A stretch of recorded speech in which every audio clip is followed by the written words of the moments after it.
Hi, this is Bill Punch from Michigan State University. Another video in the series of videos, The Practice of Computing Using Python CSE 231. This is a continuation of our first video on inheritance. Here we'll use some practical examples to show how inheritance works. Let's go ahead and get started. So our big question is how we can actually set up classes so that they inherit from one another. There are a few issues, so let's take a look. We have done this plenty of times where we have created a class and called an instance using what typically would be called the .com form. When we do that, having created an init and another method called myMethod, when I say this, myInstance dot myMethod, we know that this instance gets bound to self automatically by Python. And when this does this, Python actually describes this as a bound method. The method, Python automatically binds the value of self to the instance in front of the call.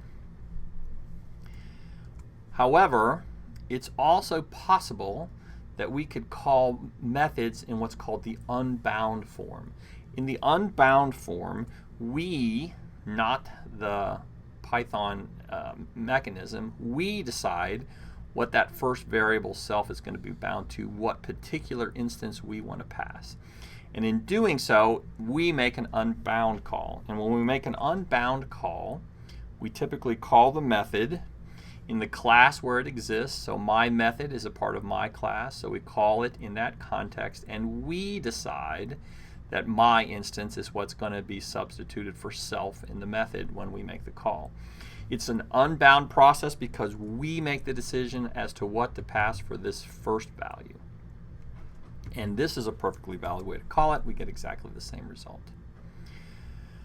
Why would we want to do this? Let's take a look. Here is a little hierarchy of objects. We have pet, sub of object. We have dog, sub of pet, and we have cat, sub of pet. So we have one top level object, pet, under object, and then two subs, dog and pet.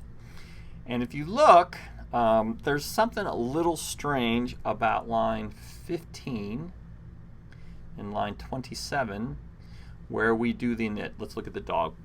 When we initialize the dog, and by the way, there's a number of print statements in here which are basically debugging information, things that we can use to follow sort of what's going on. That can be very useful. We would get rid of those at the end when we're ready to distribute this. Line 15, when we call the dogs init, the very first thing we do is we call an unbound method for pets init. Now why is that? Here's the reasoning. If we want to make dog a subclass of pet, then whatever pet does to its initialization also has to be done to every instance of dog. So we are essentially saying, look, do whatever you have to do to make this thing look like a pet, and then we're going to specialize the rest of it to make it look more like a dog. The same thing would be true for cat. Go ahead and create a pet instance, and then we're going to specialize it to make it look like dog. In this way, whatever setup has to be done to make this thing like a pet class will be done by its initializer, and by the way, then all the way up the hierarchy for anything above pet, if there was such a thing, and then we specialize the local stuff for dog. This is clearly an unbound method. Why does it have to be unbound? Imagine that we did this instead, which we didn't. This would be incorrect. What if we had said self dot underline init self and just do it all over again? This is just a call back to the same method over and over again. We don't want to call ourselves. We want to call the top level method, the one above us, the parent class, and we know which one that is. So let's imagine that this then is our class. Each one of them has an init and a string, and in particular, pet has a species method that sets its species. Let's go ahead and make a dog, call him Fido.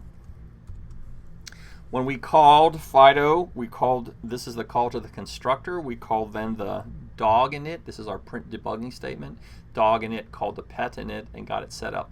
As a result, and let's go look back at dog's initialization stuff, dog did nothing to set something called the species attribute. That in fact happens above in the pet initializer. So when we made a dog, even though we didn't set it in the dog class itself, a species string was stuck in when we made the call to the pet process and said its species was supposed to be dog. When I print my dog, I call the dog double underline str. In the dog underline str, we say that there's a call to the pet double line str. Anything that pet does with a string we want to gather, and then we paste the two things together. What pet returns is the fact that what species this thing consisted of. That gets tacked on to the name of the animal and what it chases. Right? And we get species of dog. This came from the pet double underline string. This then came from the regular one. What species? There's a method called species. Where is it located? It's not located in the dog class. There is no such method, but there is one in the pet method. So when we make the call, we look in the instance, it's not there. We look in the class, the dog class, it's not there. We look up the parent class, and pet, that's where it is, and the method runs. In this way, every subclass of pet has access to the species method. As long as it gets set up right in the init call, it works. Lastly, I want to mention the fact, even though we won't go into it a lot of detail, that every built-in type is a class, and we can make subclasses for our own class. Here's an element called a sortable dictionary, sub of the existing dictionary, and the only thing that it truly adds is the fact that I introduce a sort method which gathers up key value tuples and sorts them based on the key.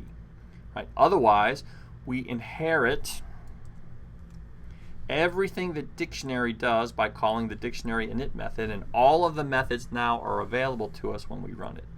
So if I create this dictionary and run these little elements, I can create a sortable dictionary, add 3 elements to it. By the way, these are standard methods of dictionary, not in the sortable dictionary class, but inherited. I can print it and I can sort it, and this would all work. And if I were to look into my sortable to see what elements are, methods are available to me, I would see all of the methods that are part of the dictionary plus the sort method that I stuck in myself.